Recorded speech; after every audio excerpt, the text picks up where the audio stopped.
Good morning. This is the Cowboy State Daily Morning Show with Jake. The new way Wyoming wakes up.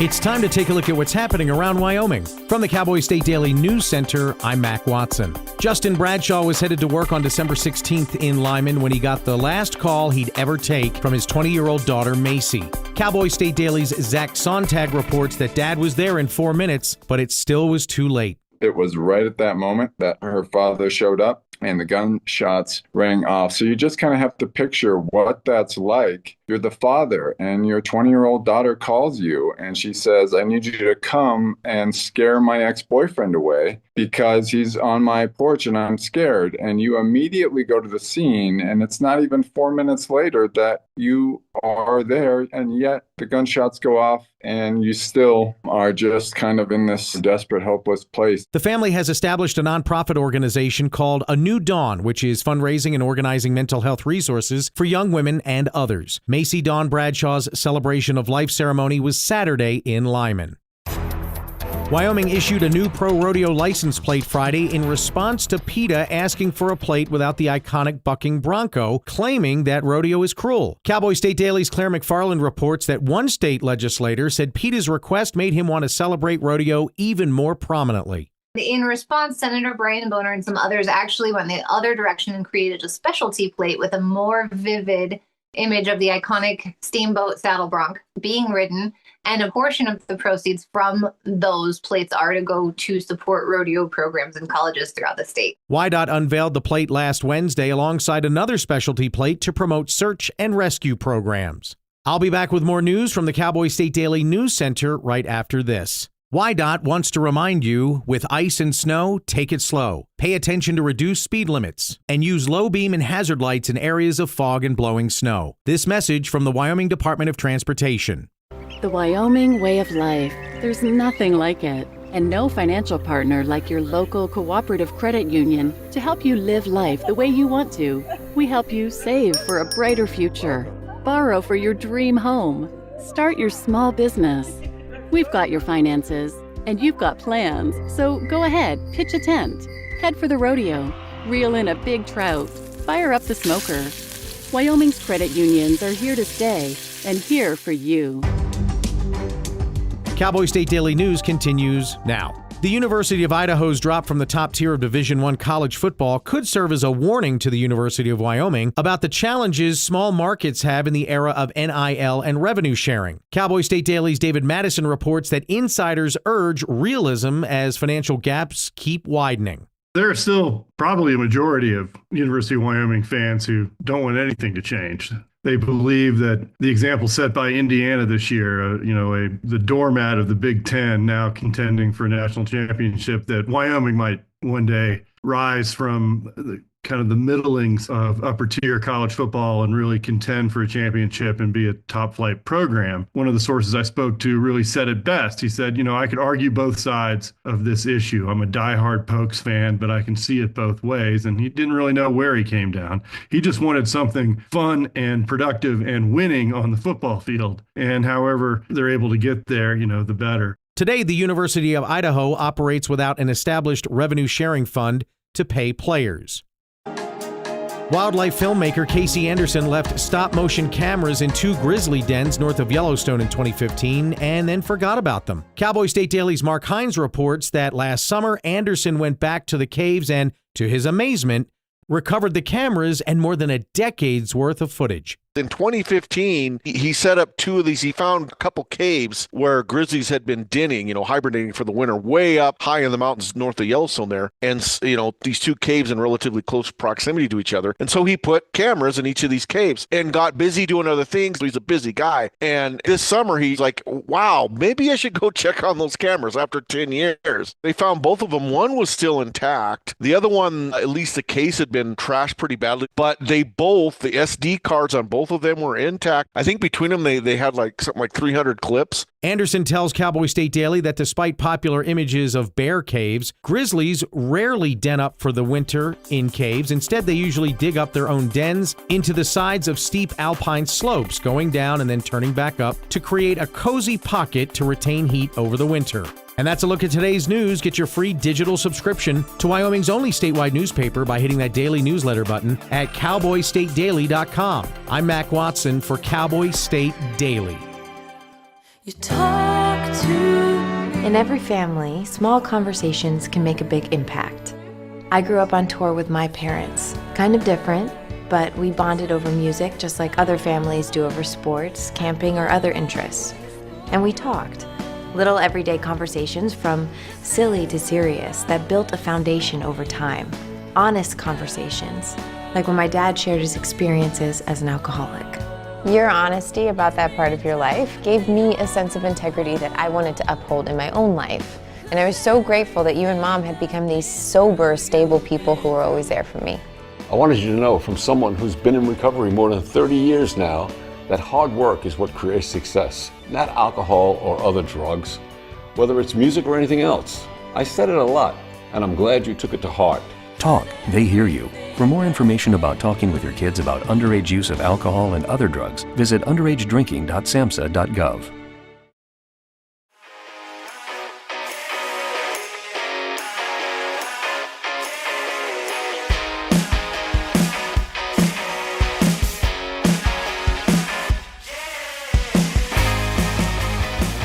Yeah, it's the Cowboy State Daily Show with me, Jake. Howdy. Monday edition, Jan 5. And a lot of weekend stories to get to. Of course, the biggest story over the weekend, other than football, was the U.S. invasion of Venezuela. Invasion enough to go pluck Maduro out of there. He's going to face charges this morning in New York City. The capture, the kidnap, whatever you want to call it, of Maduro by President Trump is eliciting a lot of response. We got the take on it from Chuck Schumer, big Democrat. We got the local state Democratic Party chiming in on what they think about it. And then, of course, the Republican Senators Lummis and Barrasso, all for it, despite Congress not being alerted to the event. A lot of stories close to home. Zach, great story from Zach regarding the Bradshaw family in Lyman. Oh, just a tragedy and another reminder about bad boyfriends, bad husbands. And very often the signs are there ahead of time. If somebody were just paying attention, they were in this case. Yeah, we got special guests on today. We're going to listen, we're going to hear from Celia Easton. She's the hunter who was attacked by a grizzly back in October and had her boot pulled off by the grizzly. She said, lucky I was wearing those rubber muck boots that come off easily and not my lace-ups. It might be a different story. Celia lives in the Thermopolis area. She was hunting in, where was she? In the Bighorns? Well, she can tell us when we get her on. She was hunting in the Beartooths, October 15th, when a sow grizzly surprised her, a mama bear with cubs. We're going to hear all about that story again. I hate to make her relive it, but we're going to ask her what it was like. Again, Mark Hines wrote the story. And then Mark wrote a follow-up on Celia Easton and how she still doesn't know if she can ever get back to hunting because she's got sort of a PTSD regarding the incident. And if she goes out alone in the woods now and hears a twig snap, she goes into full-blown anxiety. We'll talk to Celia Easton and see how she's doing about that incident. Crazy. Trish Wire will be here. She's running a rescue program for raccoons and other stuff. It's called the Broken Bandit Wildlife Center. And their most recent acquisition, I say acquisition, it's a shelter, and these are unwanted pets. These are homeless pets. Well, not necessarily pets. I mean, they're wildlife, including a skunk, 2 bobcats, a mule, a couple of horses, and lately a zebra. Yeah, she just got a zebra, named it Gideon. We'll find out more about what Trish Wire is doing at the Broken Bandit Wildlife Center right outside of Cheyenne. She'll be on the show later today. Right now, let's get to a weather forecast. What do you think? See if we can do some... No. Yeah, that's a good weather. Down days, stay with a forecast. Casper, partly sunny, windy, highs in the upper 40s today. Riverton, mostly sunny with highs near 50. Is that above normal, above average temperature stuff continues? Evanston, not so much. Going to look a little bit like winter. Chance of snow likely, mainly in the morning for Evanston, highs 34. Green River, chance of rain or snow with highs 42. Pinedale, chance of snow, mostly cloudy, 35 the high. Maybe 2 inches of snow in Alpine. Alpine's been the snow winner so far this year. They've got snow, 34 the high in Alpine. DuBois, chance of snow, mainly in the morning. Mostly sunny afternoon with highs 37. Jackson, snow in the morning. Cloudy in the afternoon, highs 35. Partly sunny in Thermopolis, highs 48. Same with Cody. Partly sunny in Buffalo, highs in the mid-40s. Slight chance of rain in Sheridan. Otherwise, partly sunny, highs in the upper 40s. Newcastle, sunny, 51. Gillette, partly sunny, 49 today. Torrington, 60 degrees, mostly sunny and breezy. 60 on January 5th. I always repeat Torrington's high just to make myself believe it. Wheatland, high wind watch today with highs 56, mostly sunny. Cheyenne, sunny, windy, 54. Mostly sunny and windy in Laramie with highs 46. And Rawlins, chance of snow or rain or both with highs 42. Don Day will be with us live today, every Monday through Friday, and we'll talk to Don about the day weather forecast. Also, we gotta talk about Venezuela. I told you so. At least a week ago, maybe more, when I shared news about the U.S. and the strikes in the ocean outside of Venezuela. Trump sank, I don't know, how many ships? 2, 3, 4. President Trump claiming they were bringing drugs to the U.S. The claims on Maduro in Venezuela is Maduro was in cooperation with drug cartel in Colombia and was pretty much a worldwide drug dealer.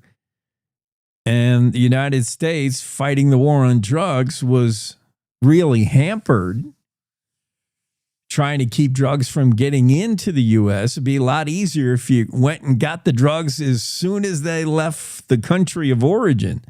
So that's what Trump had been doing for weeks. And it was basically a soft war. That's what I called it more than a week ago. 2 weeks ago, I was saying the U.S. is in a soft war with Venezuela. And then sure enough, we find out over the weekend in the dead of night, President Trump authorizes an operation that snags Maduro and the old lady and brings him back to Brooklyn, where P. Diddy, they brought him to the holding place where Diddy was held. Famous, what do you call them? Holding centers, I guess. It's in Brooklyn, just in case you wanted to go and wave hi to President Maduro. But we got a bunch of quotes from President Trump. He spoke at Mar-a-Lago, I believe, on Sunday. This operation took place Saturday, I think, if I'm remembering. God, it feels like such old news now. When we went off the air Friday, and then the first thing Saturday, the U.S. had plucked Maduro right out of his bedroom. Saturday is when President Trump made some of these comments.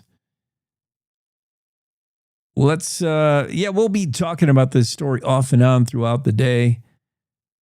But obviously by now you have come up to speed with the fact that the U.S. has seized President Nicolas Maduro, out of Venezuela. He's going to face charges Monday. The charges are, international something. I'm not even going to pretend to know, and I'm not going to pretend to have even an opinion on it, on whether that the president was correct in doing so without Congress. I mean, presidents have carried out military operations without Congress. And very often when they happen, the need for speed, the need for immediacy. Can you imagine if Trump asked Congress, can we go get Maduro out of Venezuela? Congress couldn't even keep the lights on for over a month. Congress can't figure out healthcare. Congress pretty much can't do anything now, except agree or disagree with any move Trump made. So, of course, Trump had to go alone on this. Of course. And if we agree Maduro's a bad guy and this needed to be done, then I don't have a problem sidestepping, making an end run around Congress. It's been done. It's not just Trump going rogue. Other presidents have done so, including Democrat presidents. The question is, was the act just and legal? What does the president of the United States have to stand on when he invades another country and takes their leader and locks him up?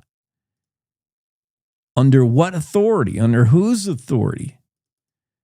That's the key question. The end run around Congress, I mean, that's been done, and it has to be done when you're going to do something quickly. Because Congress, they'd be voting on that thing till the end of Trump's term. No, you don't ask for permission from Congress. That'll take too long. And Senators Lummis and Barrasso of Wyoming seem to be down with it. They made statements. Cowboy State Daily's Sean Berry, correspondent in Washington, D.C., got the quotes and got the feedback on that story over the weekend. Sean's story dropped January 3rd. U.S. Senators John Barrasso, Cynthia Lummis, and Wyoming Governor Mark Gordon all commended the president on his capture of Venezuelan strongman. We're not going to call him president, I guess, in this story. Nicolas Maduro. Maduro will finally answer for his crimes in American courts. That was Cynthia Lummis who made that statement. I did see Mark Gordon, Wyoming Republican governor, made a comment as well. He said Maduro was a corrupt an undemocratic leader. His regime was not a product of free and fair elections recognized by democratic standards. The Venezuelan people have suffered under his repression and corruption for years. They now have a chance to be free. U.S. Senator Cynthia Lummis called Maduro a narco-terrorist. Incredible news today, as Nicolas Maduro is now in U.S. custody to face justice. Lummis said on social media, this corrupt dictator ran a narco-terrorist operation that poisoned American communities for years while oppressing the Venezuela people. We'll give you John Barrasso's take, Senator Barrasso's take on it right after this. This is actually from President Trump on, I think, Saturday, and I think from Mar-a-Lago, talking about Maduro. We got several quotes from the president, who sounds a little bit tired when he gave this presser. He probably is. This guy never sleeps. This is what President Trump had to say about the Maduro operation. The illegitimate dictator Maduro was the kingpin of a vast criminal network responsible for trafficking colossal amounts of deadly and illicit drugs into the United States. As alleged in the indictment, he personally oversaw the vicious cartel known as Cartel de las Solas, which flooded our nation with lethal poison, responsible for the deaths of countless Americans, the many, many Americans. Hundreds of thousands over the years of Americans died because of him. Maduro and his wife will soon face the full might of American justice and stand trial on American soil. Yeah, that's President Trump from over the weekend, a cut from him as he addressed the press following the operation in Venezuela. What's next? President Trump said that the U.S. is going to run things in Venezuela until a better dictator can be found. His VP, Maduro, had a second in command, a she. And it's unknown whether Ms. Rodriguez, who is next up, Delcy Rodriguez, unknown whether she'll play ball with the U.S. or not. President Trump said, you better, or you're going to face what Maduro got or worse. Doesn't sound like she's quite on board. Doesn't sound like she's quite Team Trump. She said what is being done to Venezuela is a barbarity. I don't know if we can count on her to run things in Venezuela until they get their act together. But we know President Trump's he's going hard on fentanyl, going easier on marijuana. And the fentanyl and other illicit drugs coming out of Venezuela, he's just finally had enough. And over the weekend, we saw, what did the operation look like? Well, it was military might to the degree not seen since World War II, according to President Trump. Late last night and early today, at my direction, the United States Armed Forces conducted an extraordinary military operation in the capital of Venezuela. Overwhelming American military power, air, land, and sea, was used to launch a spectacular assault, and it was an assault like people have not seen since World War II. Again, that's President Trump on the Venezuela operation over the weekend. We'll talk more about that throughout the morning.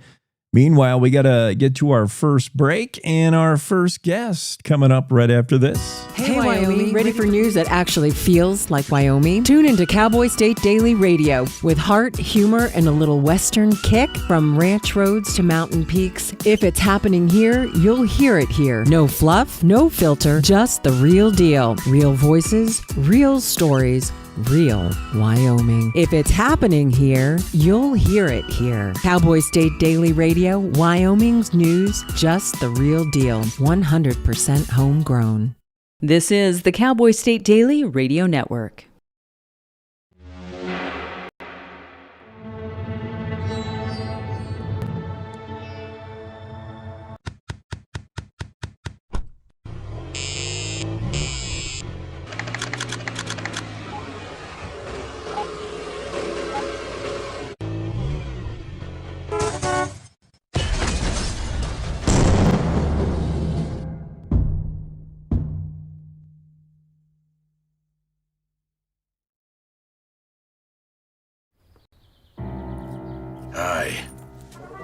I'm your retirement fear. But don't be scared. You're still in pre-retirement. Does that mean I have more time to plan? Precisely. Here, this is pretirement.org. Retirement savings options? Potential tax breaks. Move. This isn't scary. I'm doing it. You got this. Visit thisispretirement.org for free resources to help you customize your action plan. So as a technical sergeant, E6. I served in Vietnam in 1969. I am a U.S. Army veteran. Have you ever helped a fellow veteran? Of course. Yes. Try to always be there for each other. I do my best reaching out to my brothers and sisters in arms. Have you ever asked for help yourself? It's always tough, right? I can't say that I have. I mean, If you don't have someone to kind of help you guide those thoughts, it can be really bad. eventually, you just can't deal with it on your own. I guess it's a part of the military too, right? Service before self. It was drilled in, service before self. And you start to question, maybe people would be better off without me, When you realize that you're not alone, once you take that first step, there's so much support.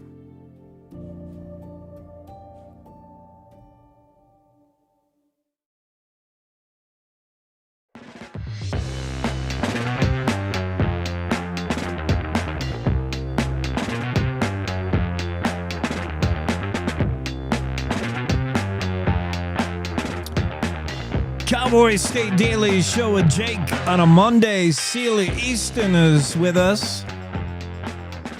Hi, Celia. How are you?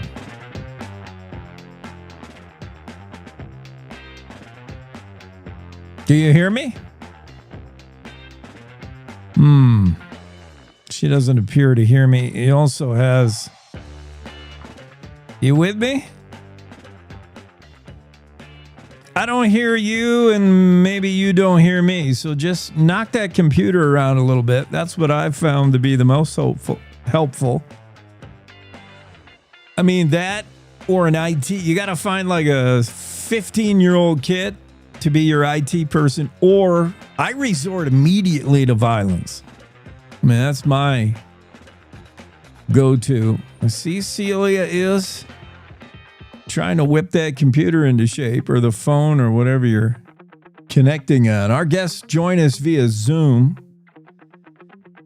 And sometimes Zoom can have its challenges with the audio and video settings. Keep at it, Celia. Celia is the hunter, former law enforcement, by the way.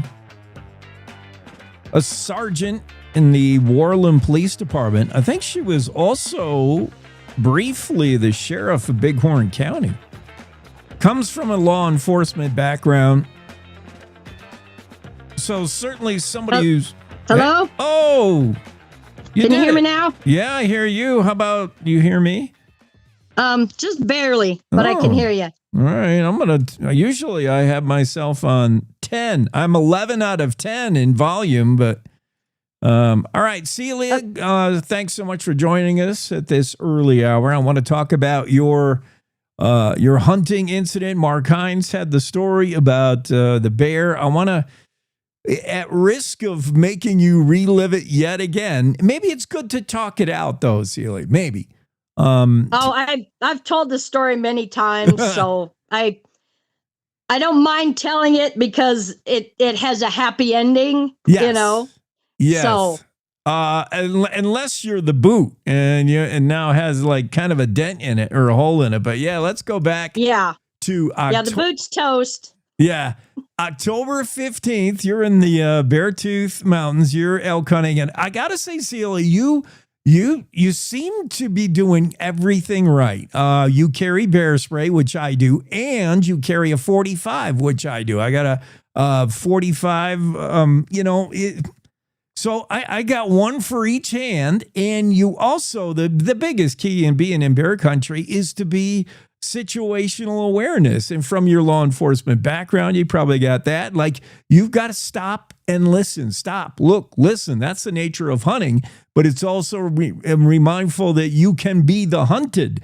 So you were doing that, right? You're doing everything right. And take us back there. What happened? Yeah. Well, I was in an area where I'm very familiar with hunting. It's kind of my favorite spot. And I mean, I'm not out there like totally on my own. I have a dear friend that goes, she stays in the pickup and we have radios.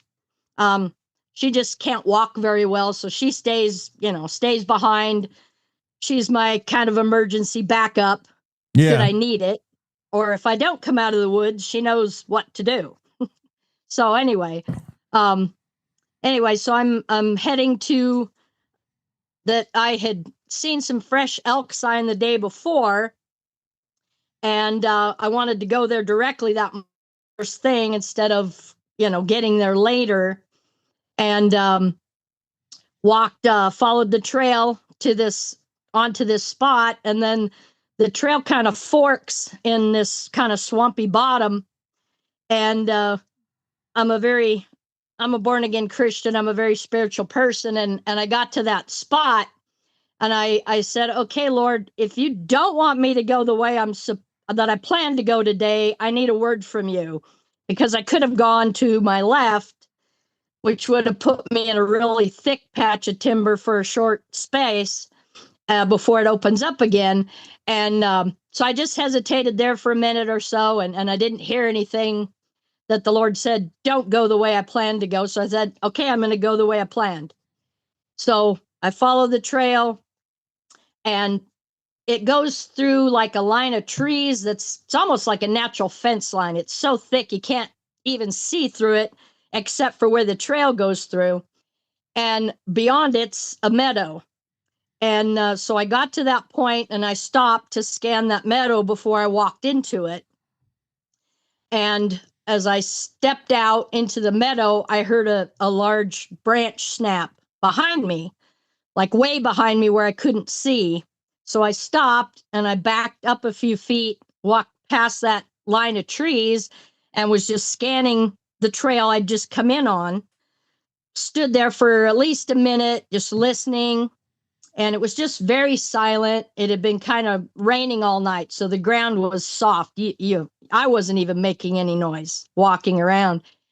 And I didn't hear anything more, so I turned around. I was under that line of trees, and I was just about to step out into that meadow a second time when I heard another snap way behind me. So I stayed under the trees, and I've got my rifle across my front, carrying it in front of me. And I start scanning behind me again.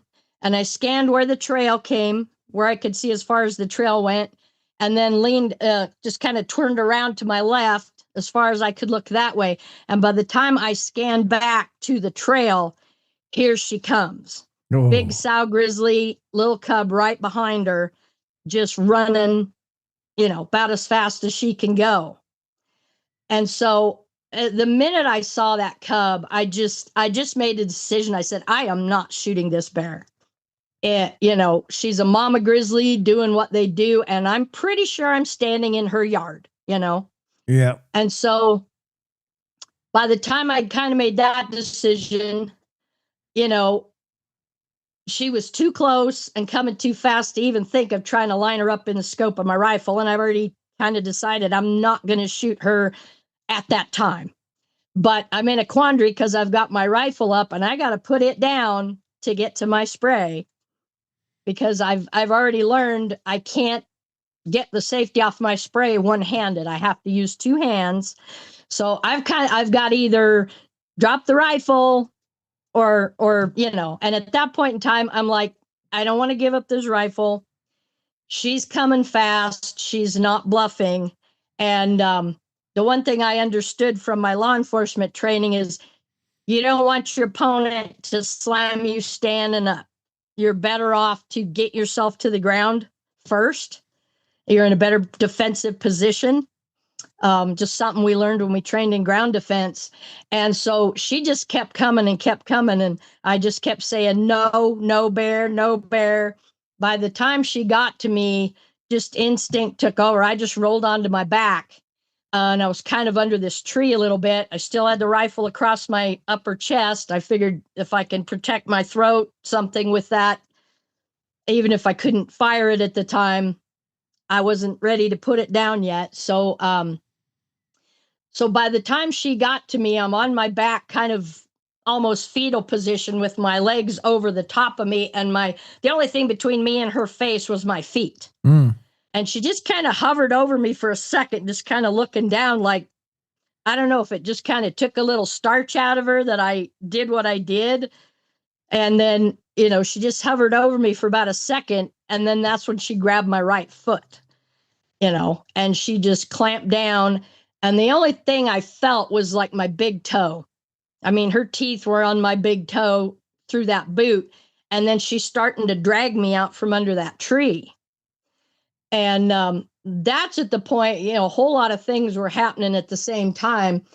I just thought, well, you idiot, why aren't you calling on Jesus? Because this is getting serious right now, And the minute I thought that, I was getting rid of my rifle so I could get to my spray.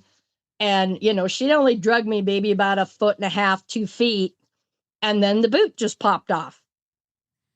And I just have just a brief sight picture memory of that boot just kind of going in the air, and the bear she just turned around and she ran off as fast as she came. She left, never looking back.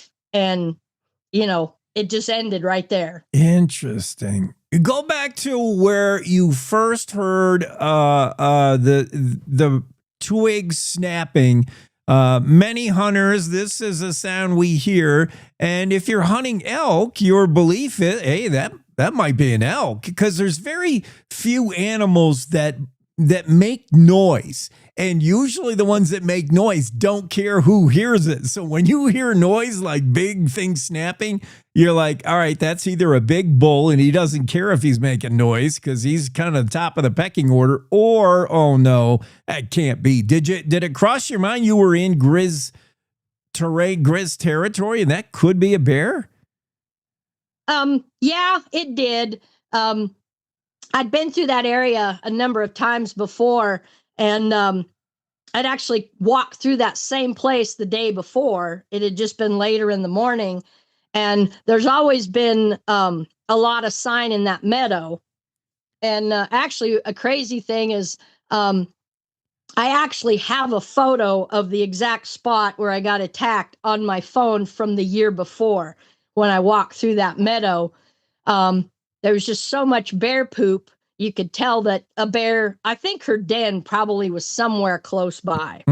So, and I did know that. It's just one of those, it was so quiet out that morning that I think the only reason I heard the branches snapping is I think as soon as because when I believe when I hit that fork in the trail, she was in that thick patch of timber that was just immediately to my left. And I think if I'd have gone that way, it would have been a much worse problem. It would have been a much worse encounter. Because as soon as she cut my tracks, she smelled me. I think the reason I heard the branches snapping is because she was running. She was picking up speed. It's so interesting. Because there really weren't any trees that an animal could have walked through in that area to like knock branches off of. So it was one of those you hear it, but then you didn't hear anything more. It wasn't like you were hearing footsteps coming, so it's an animal coming. So, I wasn't surprised, and yet I was. It's one of those things. You never expect it to happen until it does. Right. Nothing's going to prepare you for that. We're talking to Celia Easton, mid-October, going back a few months. She was elk hunting in the Beartooth Mountains when she was surprised by a grizzly bear. I'm surprised. Now, obviously, a sow protecting cubs, that is the worst case scenario. Nothing like a sow worried about her cubs. That's almost worse than, a boar protecting a food source. But there didn't seem to be a tremendous surprise element. A lot of times you'll just pop and there's the grizz and and nobody knows how to react. This grizzly almost seemed like she was coming after you for a little bit of while. And then I think it's interesting. You saw the cub. You really, the first thing you noticed when you were scanning, and then your eyes snap back, and here she comes. And you did see the cub trailing behind, huh? Yeah. Huh. Yeah. And, I saw it. And then after that, I just totally focused on her because he's obviously not a threat. But it did, just change my whole thought process. Because, if you shoot a sow with a cub that young, you take them out too. Now, as former law enforcement, you were at Worland PD. Were you sheriff of Bighorn for a little while? Oh, no. Okay. I was a deputy sheriff in Hot Springs County for a time. Oh, okay. Yeah. So you've got law enforcement background. Still, you recognize that human versus grizzly, even with unlimited firepower, you better be sure about that first shot. So a better choice might be the spray, and that's what you were thinking, whether it was for the cub's sake or not. You've been on the range. You've had to shoot. Still, you recognize, man, I don't want to. And I have the spray. That's my first choice. It just wasn't time, really. But I like the way you positioned yourself. I could fend off the teeth with my feet for a little while while I get this can going. And you're right. It takes two hands to get those safeties off. Yeah. I mean, there's, just some things you kind of knew well beforehand that prepared me to just do what I did. It was one of those things, even if I had made a decision to shoot, I'm not sure you could have pulled a shot off in the time I had, because she was on me in like less than 4 seconds, maybe 3 seconds. The whole episode was maybe 10, 12 seconds from the time she came to the time she left. It was fast. Yeah. And there's, all these, I've talked to a lot of victims of bear encounters.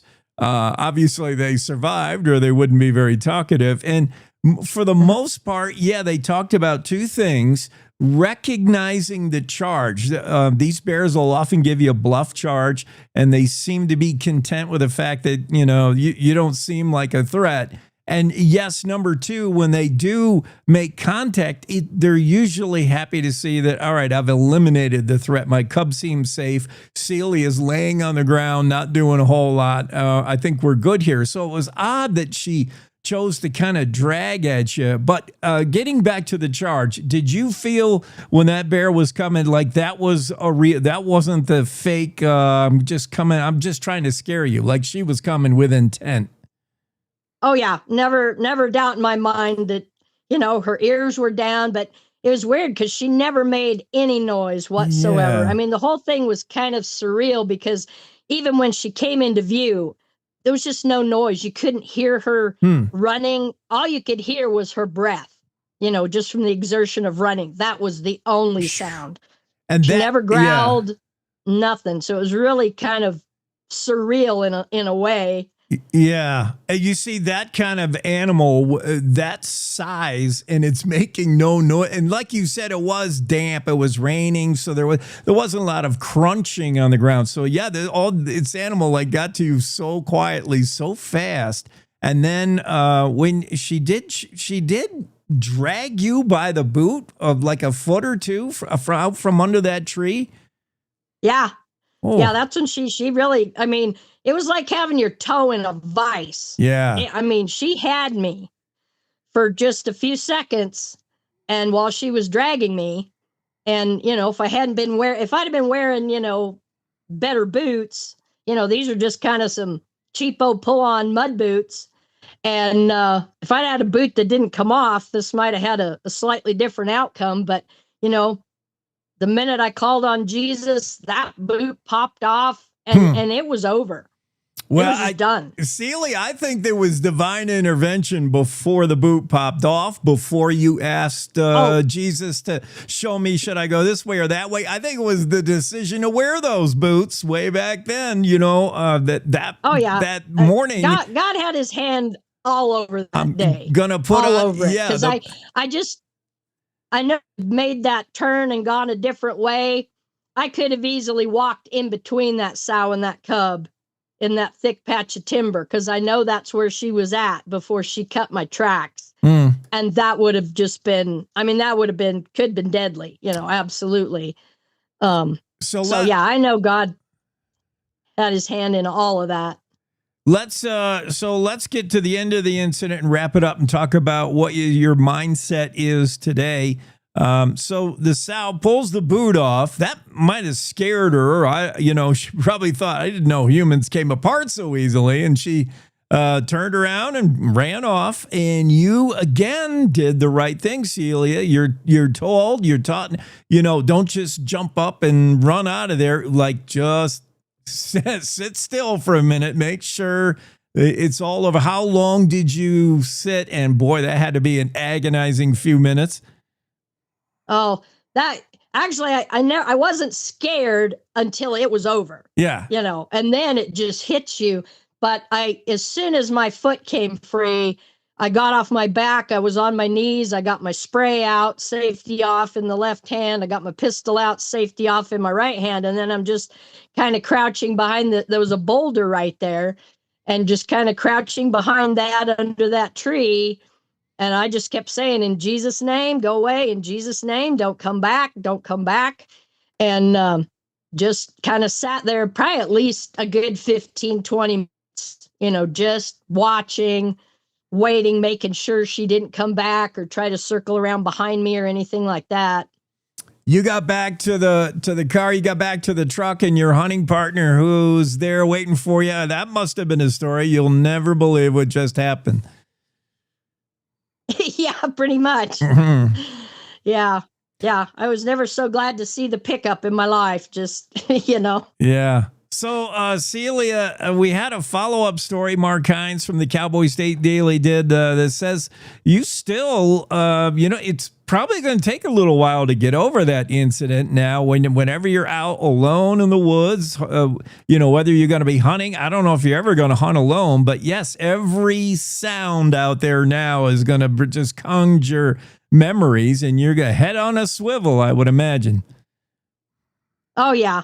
Yeah, I think my days of tramping around the woods, solo are over. There's just so many bears out there anymore. I don't think it's safe, not for me or not for anybody. It's not the smart thing to do.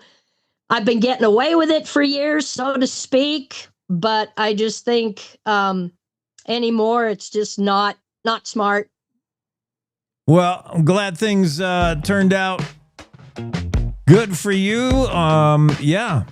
Praise God. Praise Jesus. Yeah, it's nice to have somebody like that in your corner. Yeah. Oh, yeah. He gets all the glory. Celia, thanks so much for dropping in this morning and sharing that story. And I'm glad it turned out the way it did. Have a great day. You too. Thank you. You bet. That's Celia Easton. Read about that story from Mark Hines. That's in the Cowboy State Daily back on October 23rd. And then the follow-up, how Celia suffers from a form of PTSD, really. After something like that. Whenever you're alone and you hear a twig snap, oh man, here she comes again. We got to take a break. We'll be right back. Every morning, America wakes up to reheated outrage and copy-paste commentary. Yeah, I don't follow talking points. I follow common sense. If that hits a nerve, good. It means you're still alive. No spin, no fluff, no kumbaya. Just Jake. Serving up truth, sarcasm, and grit. Stirred by hand and seasoned with reality. I don't yell, I don't pander. I just call it like I see it, and trust me, there's plenty to call. From the Capitol to the county fair, if it's worth talking about in Wyoming, Jake's already on it. No permission needed, no script required. The West was built by people who spoke their minds and stood their ground. I'm just making sure we don't forget how. The Jake Show, weekdays on cowboystatedaily.com and wherever bold voices still have a mic. No apologies, no filter, no bull. You're listening to the Cowboy State Daily Radio Network. Emma, did you hear? Todd's in the hospital. Who's Todd? He got a collapsed lung from vaping. He thought it was cool. Not cool. Promise you won't vape, Emma. It can lead to a lifelong addiction, and we can't be friends if your lungs collapse. Bogus. Wacky sitcom teens aren't the best people to talk to your kid about vaping. Hey, you got a minute? You are. Start the conversation with your child about vaping today.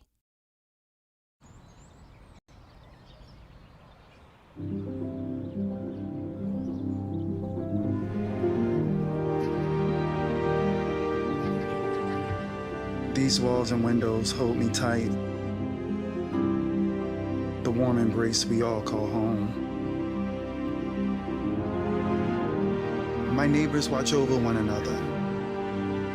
This little street is a land of liberty of its own, where I always have a place to go. I'm free to call this place my own.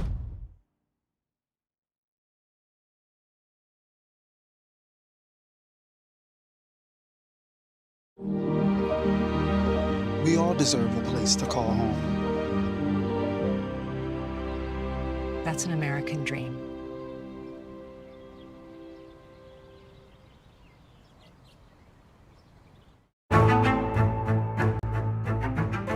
When the uniform comes off, the battle doesn't always end. Too many of our veterans are fighting silent wars, with trauma, with loss, with hopelessness. Downrange Warriors stands in that gap, offering peer support, purpose, and a brotherhood that saves lives. You can help. Visit downrangewarriors.org, because no warrior should ever walk alone. Hope is waiting. Be the reason they find it.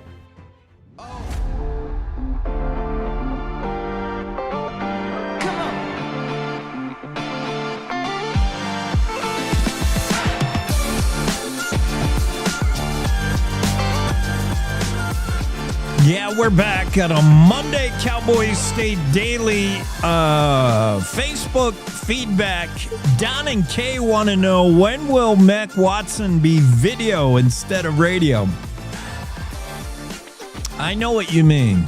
And the answer is very, very, very soon.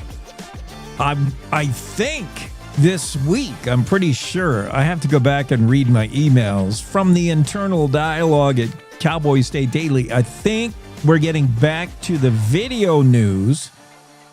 And for those of you who don't know or can't remember, yeah, back when Wendy Core was the news person for Cowboy State Daily, she has now moved on to different things. Although Wendy has a story in the Cowboy State Daily, she continues to hang out with Cowboy State Daily. She has an interesting story about Park County and how women have run the district court system there for 100 years. Talk about the equality state.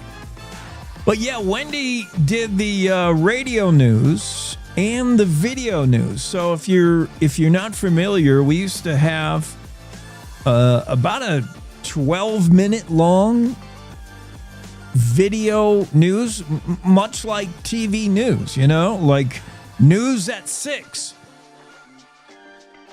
And then Mac Watson came in and we discontinued that for a little bit while we got Mac and our video department up to speed. Now we're ready to relaunch into that. So there'll be the usual 5-minute news for radio and the video news, longer format, and that'll be coming back, I think, this week, maybe even tomorrow. Soon, very soon, Don and Kay.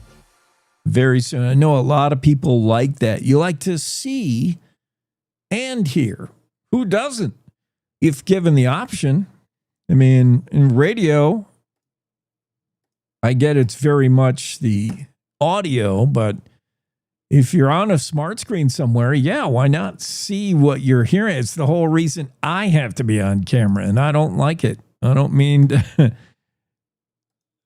I don't like it at all. Be going on in news. Let's see.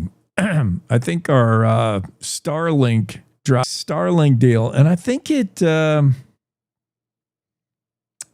it switches satellites maybe early in the morning. I don't know. But it seems to be pretty regular, the dropout early in the morning. Back to the Venezuela thing. We were talking about that just before we were joined by Celia Easton. And we were talking about what Wyoming's electeds say about the operation carried out in the dead of night over the weekend. We told you what Senator Lummis had to say. We gave you the quotes from Governor Gordon, who also commented. And we got right up to Senator John Barrasso, and then Celia popped in. Barrasso called Maduro a dictator, a narco-terrorist, and an indicted criminal in the United States, Venezuela, and America. He said the world is safer with this dangerous dictator removed from power. Nicolas Maduro led a terrorist organization, said Barrasso, that poisoned and killed thousands of innocent Americans. Maduro will now be brought to justice. Grateful for the brave American soldiers who carried out this successful mission. The only one we haven't heard from is U.S. Representative Harriet Hageman, the only Wyoming delegate member to not yet chime in. We reached out Saturday, Cowboy State Daily, and have not heard anything. I expect by today we will get an official statement from Representative Hageman. But yeah, Gordon's Fort, Lummis, Barrasso, and I would assume Hageman also, all behind the president for his decisive action in Venezuela, despite not going to Congress with the ask. Doesn't appear to have rankled Senators Barrasso or Lummis too much, but it certainly has Chuck Schumer and other Democrats. And we'll give you the other side of the story. Besides those lauding the operation and commending President Trump, there's also the other side, Chuck Schumer. He was on This Week with George Stephanopoulos on Sunday and said he planned on introducing a War Powers Act resolution that would prevent further military operations against Venezuela. Schumer denounced the operation over the weekend in Venezuela, despite a quote going back from 2020. Back in 2020, Schumer took a very different tone on President Trump and attacked the president then in 2020 during his first run. Venezuelan dictator was initially indicted March of that year on drug trafficking charges and slipped away.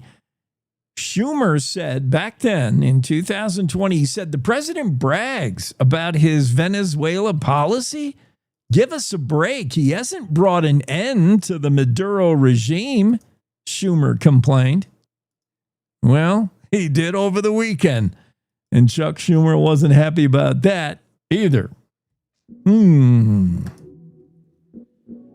Yeah, we'll talk more about the Maduro and his wife facing charges today. They'll make their first appearance in court. And that is the news.